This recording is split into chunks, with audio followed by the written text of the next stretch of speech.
Hello दोस्तों, अस्सलाम वालेकुम, नमस्कार, आदाब, सत श्री अकाल। मैं Rizwan Ahmad Ansari, welcome to our channel smart अरे। आज लेक्चर 5 चैप्टर मैट्रिक्स क्लास 12 के लिए लेक्चर 5 मैं आज आपको दे रहा हूं और मैं इसमें आपको ऑपरेशन ऑफ मैट्रिसेस बताऊंगा कि मैट्रिक्स का जो है ऑपरेशन कैसे किया जाता है। ऑपरेशन करने का मतलब कि उसका एडिशन, सब्ट्रैक्शन, किसी स्केलर नंबर से मल्टीप्लाई करना या दो मैट्रिक्स को कैसे हम मल्टीप्लाई करेंगे, इसके बारे में हम लोग सीखेंगे। एंड आफ्टर दैट हम लोग ट्रांसपोज ऑफ मैट्रिक्स भी सीखेंगे। तो शुरू करते हैं। हम लोगों का टॉपिक है आज operation of matrices. Operation of matrices clear है बेटा? ये हम लोगों का ऑपरेशन हम लोग सीख रहे हैं। पहला जो इसमें टॉपिक हम लोगों को एडिशन पढ़ना है। एडिशन यानी कि मैट्रिक्स का हम लोग जोड़ कैसे करते हैं। एडिशन ऑफ मैट्रिसेस, ठीक है। मैट्रिक्स का हम लोग जोड़ कैसे करेंगे।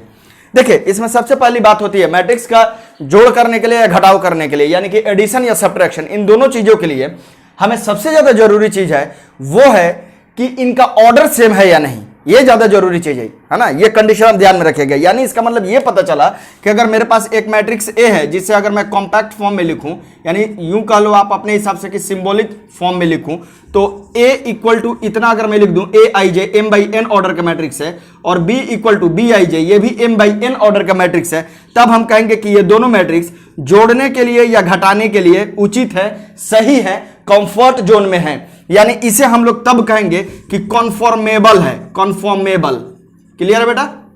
कॉन्फॉर्मेबल फॉर एडिशन, कॉन्फॉर्मेबल फॉर सब्ट्रैक्शन। अरे बात समझ में? यानी कि जब दो मैट्रिक्स के ऑर्डर सेम हो जाएंगे, ये मैं नहीं कह रहा कि स्क्वायर मैट्रिक्स हो, मैट्रिक्स चाहे किसी भी ऑर्डर का हो, लेकिन जिन दोनों मैट्रिक्स को जोड़ना है या जिन दोनों मैट्रिक्स को सब्ट्रैक्ट करना है उनके ऑर्डर सेम होने चाहिए।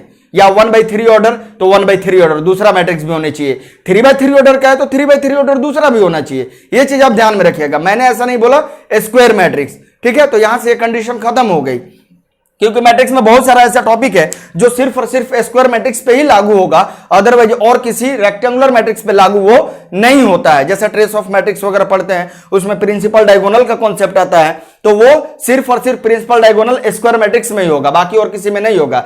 जैसे दूसरा टॉपिक मैं ले लूं डिटर्मिनेंट ऑफ मैट्रिक्स, यानी किसी मैट्रिक्स का डिटर्मिनेंट वैल्यू हमें निकालनी है। डिटर्मिनेंट निकालना है, डिटर्मिनेंट वैल्यू नहीं, डिटर्मिनेंट जो है वैल्यू ही देता है। आ गई बात समझ में? तो वो स्क्वायर मैट्रिक्स का ही पॉसिबल है, बाकी रेक्टेंगुलर मैट्रिक्स का डिटर्मिनेंट पॉसिबल नहीं है। ये चीज ध्यान में रखिएगा। अच्छा, एक बात बता दे रहा हूं, डिटर्मिनेंट और मैट्रिक्स में सबसे बड़ा अंतर यह है कि मैट्रिक्स जो होता है वो नंबर्स का, चाहे रियल नंबर हो या फिर कॉम्प्लेक्स नंबर हो, वो नंबर्स का अरेंजमेंट होता है, वो कोई खास वैल्यू नहीं होता है। लेकिन डिटर्मिनेंट जो है कभी भी नंबर्स का ऐसा अरेंजमेंट करते हैं कि वो हमारा खास वैल्यू दे देता है। ये ध्यान में रखिएगा, ठीक है। तो खैर हम लोग आते हैं अपने मुद्दे पे कि अगर हमारे पास एक मैट्रिक्स है एक मैट्रिक्स बी है, तो ये दोनों एडिशन के लिए कन्फॉर्मेबल कब कहे जाएंगे? जब दोनों का ऑर्डर क्या हो? सेम हो। क्लियर हो गई होगी बात?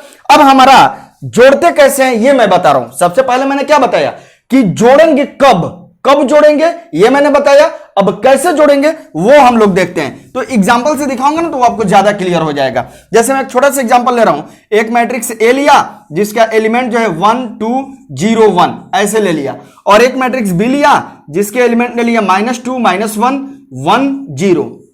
अब हमें क्या करना है? इन दोनों मैट्रिक्स को ऐड करना है। तो ऐड करने के लिए कंफर्मेबल है या नहीं है ये चेक कीजिए। तो कितना ऑर्डर का मैट्रिक्स है बेटा?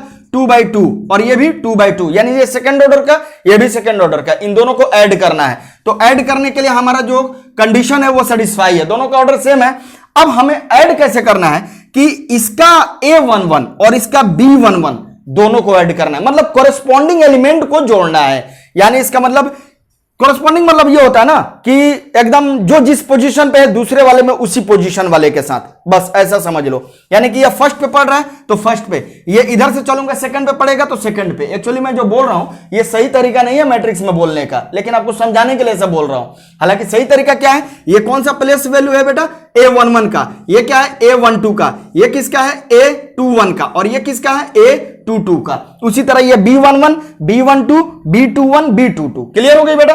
अब इन्हीं को हमें ऐड करना होता है। तो 1 को हम ऐड करेंगे -2 के साथ, 2 को ऐड करेंगे -1 के साथ, 0 को ऐड करेंगे 1 के साथ, और 1 को ऐड करेंगे 0 के साथ। यही होगा मेरा, यानी ये हो गया मेरा -1, ये हो गया 1, ये हो गया 1, और ये हो गया 1। आ गई बात समझ में? यहां तक मुझे नहीं लगता है कि कोई दिक्कत होगी आपको। क्लियर है?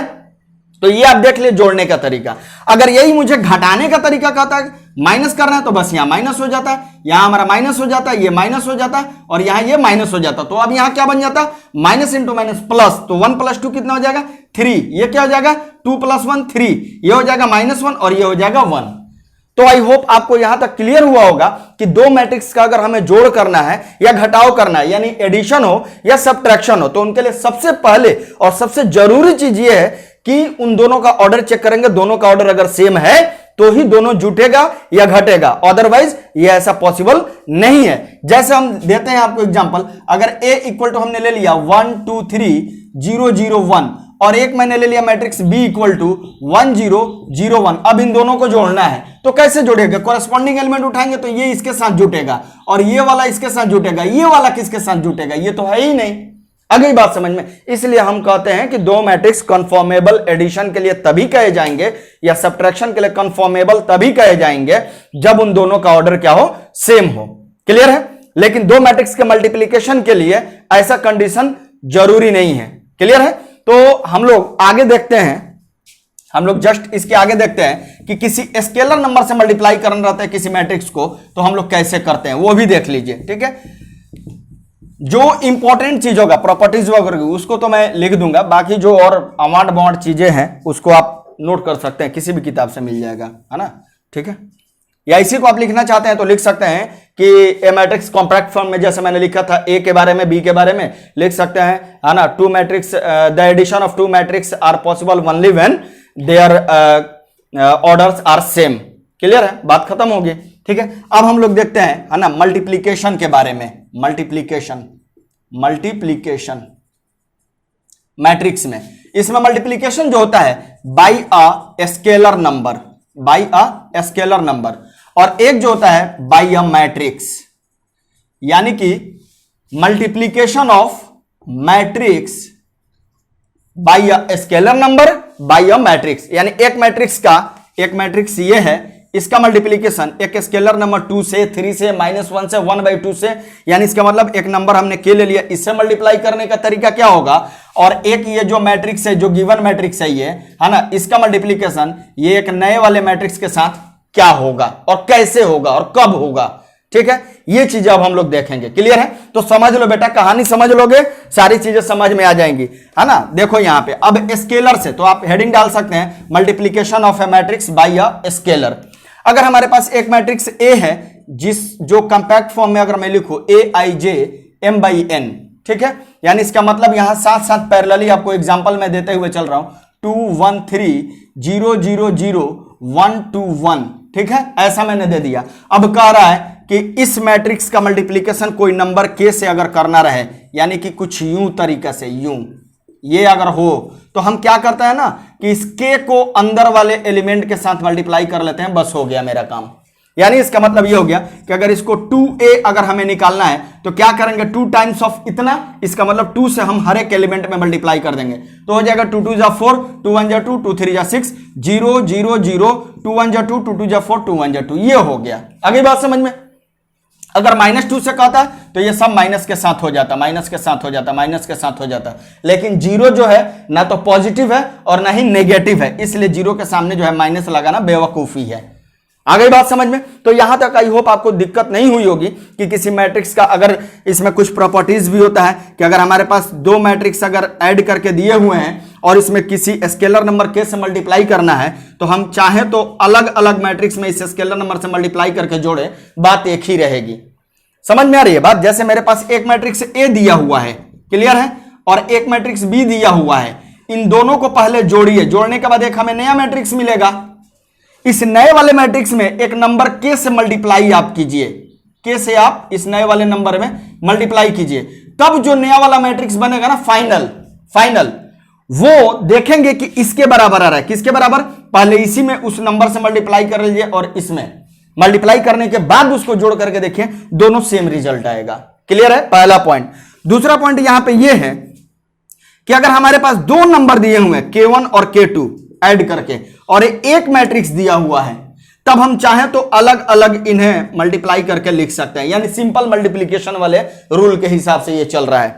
आ गई बात समझ में? ये सिंपल मल्टीप्लिकेशन वाले रूल के हिसाब से ये चल रहा है। क्लियर है? तो आई होप यहां तक आपको कोई किसी तरह का दिक्कत नहीं आई होगी। ठीक है ना? तीसरी बात या बस इतना ही रहने दो, क्योंकि अब जो है मैं आपको प्रॉब्लम्स इस पे करा रहा हूं। ठीक है, चलिए देखते हैं नेक्स्ट प्रॉब्लम। ये हम लोग का प्रॉब्लम है उस पर बेस्ड, यानी कि ये आपको देखते ही लग गया होगा कि ये प्रॉब्लम्स में है ना, किसी मैट्रिक्स का जो है के से मल्टीप्लाई है, इसका मतलब स्केलर नंबर से मल्टीप्लाई है, वो भी इंक्लूड हो गया, और मैट्रिक्स को जोड़ने वाले भी प्रॉब्लम इंक्लूड हो गई। और थोड़ी मतलब ये प्रॉब्लम जो है लोकल ही प्रॉब्लम आप समझ लो। ठीक है ना? मतलब लोकल कहने का मतलब है कि ये प्रॉब्लम थोड़ा सा ट्विस्ट करके दिया हुआ है, और आप जो है ना बहुत अच्छे से बहुत इजीली आप इसको बना सकते हैं। आ रही बात समझ में? तो देखते हैं वन बाय वन इस प्रॉब्लम को। जैसे हम लोग पहला सॉल्यूशन करते हैं यहाँ पे। ठीक है, पहला सॉल्यूशन कर रहे हैं। यहां मैट्रिक्स ए दिया हुआ है एंड कर रहा है K times of A equal to, ये मैट्रिक्स दिया हुआ है, then find the value of B minus A minus K. ठीक है, इसकी वैल्यू फाइंड आउट करनी है।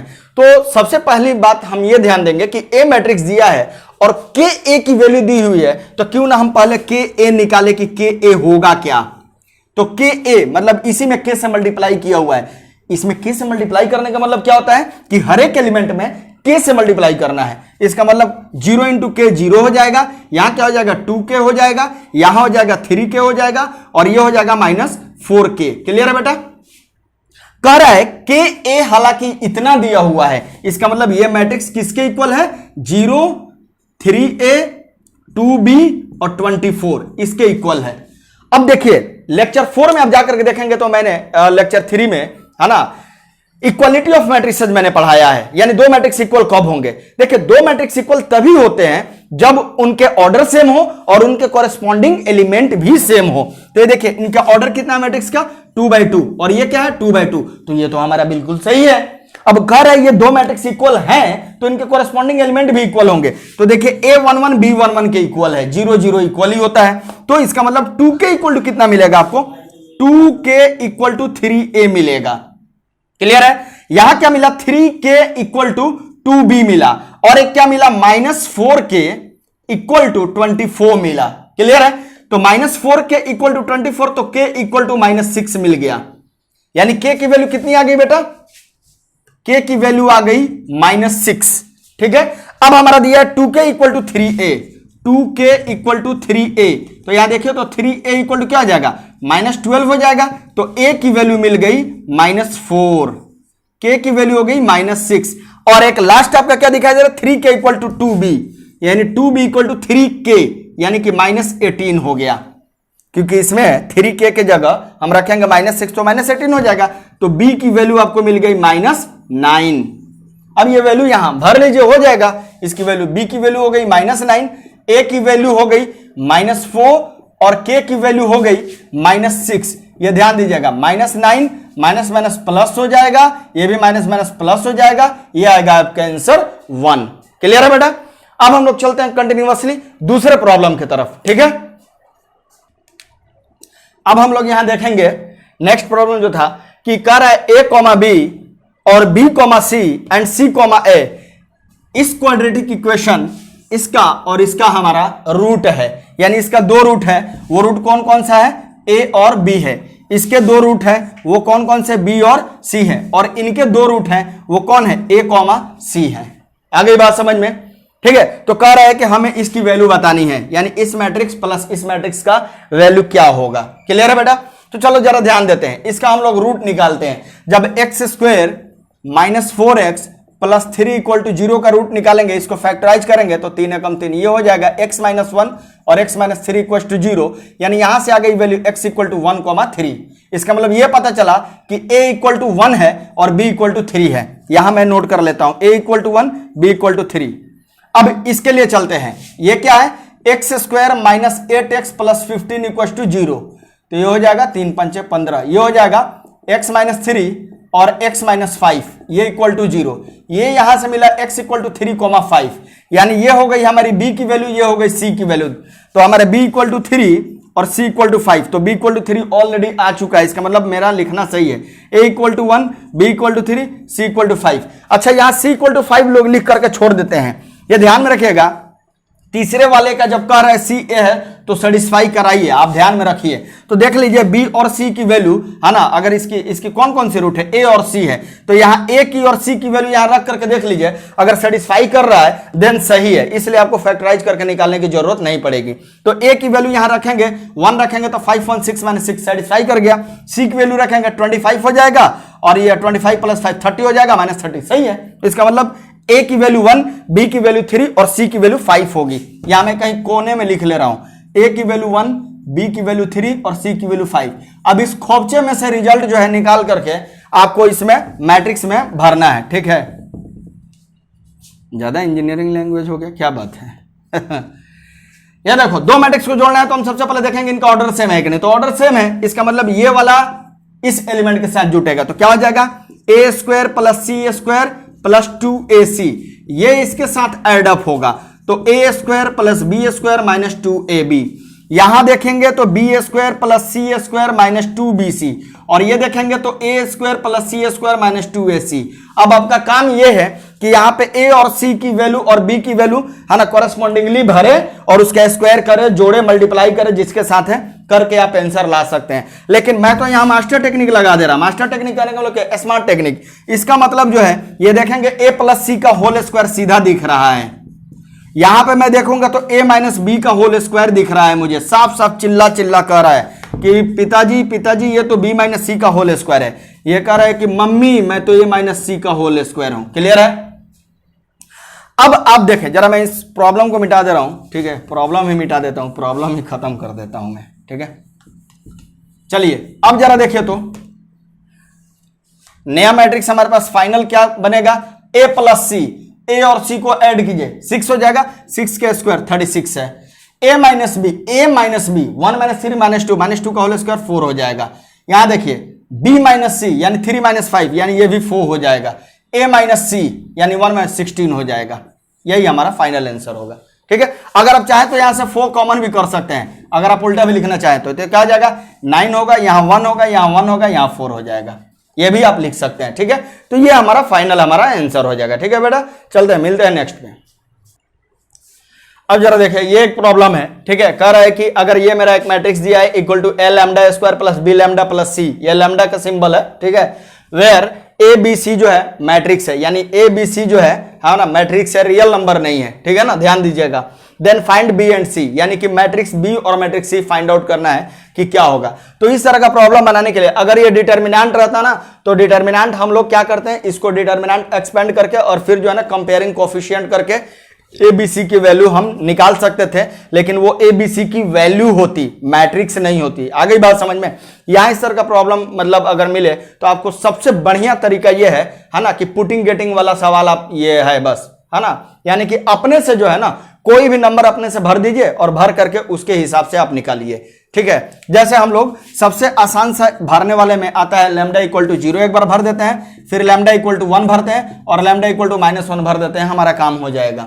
लैम्डा इक्वल टू 0 भरेंगे एलएचएस और आरएचएस में, तो ये आरएचएस क्या बन जाएगा, ये तो 0 0 के साथ मल्टीप्लाई होकर ये मैट्रिक्स 0 मैट्रिक्स बन जाएगा, यानी 0 ये 0, तो हमारे पास क्या बचेगा सी। सी इक्वल टू क्या मिलेगा, यहां अब एलएचएस में 0 भरिए, तो यहां 0 भरेंगे तो यहां मिलेगा 1, यहां मिलेगा -2, यहां मिलेगा 1 और यहां पे भी मिलेगा 1। ये सी की तो वैल्यू तुरंत निकल गई। आ गई बात समझ में। अब हमारे पास बी की वैल्यू फाइंड आउट करनी है, तो लैम्डा की वैल्यू एक बार 1 भरते हैं, तो लैम्डा की वैल्यू अगर हमने 1 भरा तो यहां क्या मिलेगा, A plus B plus C equal to क्या मिलेगा, लैम्डा की वैल्यू 1 भरने के बाद तो ये हो जाएगा 1 और ये 1, 2 2 -2 ये 0 हो जाएगा। यहां 1 भरेंगे तो ये -1 हो जाएगा। यहां अगर हमने 1 भरा तो 3 1 4 4 -1 3 हो जाएगा, और यहां मैंने 1 भरा तो ये क्या बन गया 0 बन गया, ठीक है। एंड अगर -1 भरेंगे तो ये हमारा कुछ यूं बन जाएगा मैट्रिक्स, यानी ये क्या बन जाएगा -1 भरने के बाद a माइनस बी प्लस सी, और यहां -1 भरेंगे तो क्या जाएगा ये 1 और 1 2 हो जाएगा, 2 और 2 4 हो जाएगा। ये क्लियर है बेटा। यहां -1 भरेंगे तो -3, यहां अगर हमने -1 भरा तो ये खत्म हो गई कहानी, ये हमारा -3 बनेगा। यहां हमारा क्या बन जाएगा, -1 भरने पे ये 0 बन जाएगा। अब हमें क्या करना है ना, यहां मैं देख रहा हूं कि इसको मैं 1 कंसीडर करूं, इसको 2 कंसीडर करूं, तो क्यों ना इसे हम माइनस कर लें। अगर हम इसको घटा लेंगे तो देखिए ए के साथ एक कैंसिल आउट हो जाएगा, सी के साथ सी कैंसिल आउट हो जाएगा और बी बन जाएगा प्लस में घटाने के बाद। तो ये क्या हो जाएगा, बी प्लस बी क्या हो जाएगा बेटा 2b। आई होप आपको शायद नीचे नहीं दिख रहा होगा, ठीक है। चलिए मैं यहां आपको दिखा दे रहा हूं। तो ये क्या हो जाएगा 2b इक्वल टू मैट्रिक्स घटाना है।